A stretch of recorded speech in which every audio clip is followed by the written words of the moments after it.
Hi everyone, I'm Dr. Julie, co-founder of Wisdom and Wellness. I'm an integrative medicine physician as well. And here today, I am going to talk about a topic that a lot of people ask me questions about, and that's anti-inflammatory diet. What does that actually entail? And also, like, how can you eat that way when you're out with your friends? You want to be social, you want to go to events, go eat at restaurants, socially distancing, of course, but what to do about all that. So I'm going to first start by talking about what is an anti-inflammatory diet. I'm by nature very much a fundamentalist, so I really believe the human body is very good at healing, and so when we feed it the right fuels and foods that it knows what to do with, that it's able to do that, and it shuts down inflammation and really helps your body to achieve its optimal health. So an anti-inflammatory diet to me really is something where we're looking at whole foods, varieties of whole foods, vegetables, grains, protein. If you don't want to do animal meat, then plant-based protein, beans, nuts, seeds, healthy fat, and fruits and real food. To me, when you're saying, oh, I am eating real food, I have quinoa pasta and quinoa bread, and that's to me still a level beyond the whole food stage because someone had to go make that. What I'm talking about is really in its natural form that Mother Nature made. So a ideal breakfast would be some vegetables and egg, or maybe some vegetables and avocado, or nuts and seeds and salads and protein for lunch, and dinner time fish with some veggies, or beans and nuts with veggies. We're really talking about real food forms, quinoa, millet, amaranth, whole food forms. That's what we're talking about, because when you try to eat it in its closest form to Mother Nature, the body is more efficient at being able to process that, and it helps the body to calm down and not be as inflamed.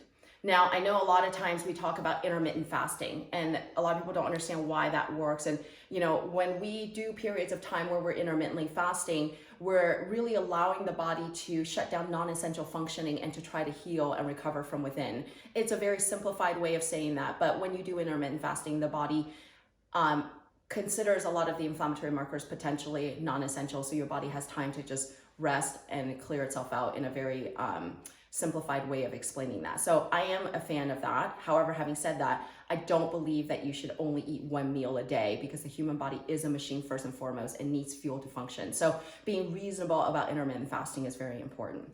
Now, one of the key factors about people talking about going out and eating and parties, etc., like how can they still keep eating clean when they can't control what they're going to eat when they're out? Couple quick tips that I always tell my patients. One is when you go to a restaurant, when you look at the menu and you see the ingredients that they have, oh, there's a stewed tomato there, oh, there's a fish over there. You don't necessarily have to follow the menu. You could ask the waiter if they're able to potentially give you a side of the stewed tomatoes with the fish and also the spinach on this other one. I do that all the time, and the waiters and the restaurants are really good about allowing us to eat healthier, because I think as a whole, our world and our community is becoming more health conscious, and so they're more willing to do that. The other thing is for parties, like what do you do when you go to a party? You can control what you're gonna get. A lot of times I tell patients to either eat at home before they go so that at least they're not starving, or if you ask the hostess or the host whether you can bring something along, and then this way you can add on to, so everybody else has a healthier option, because you never know who else at the party might also need to eat that way. And then also you have something to eat yourself. So those are some easy tips and ways of trying to figure out, continuing to be healthy and eating your anti-inflammatory diet, but then also still being able to be social.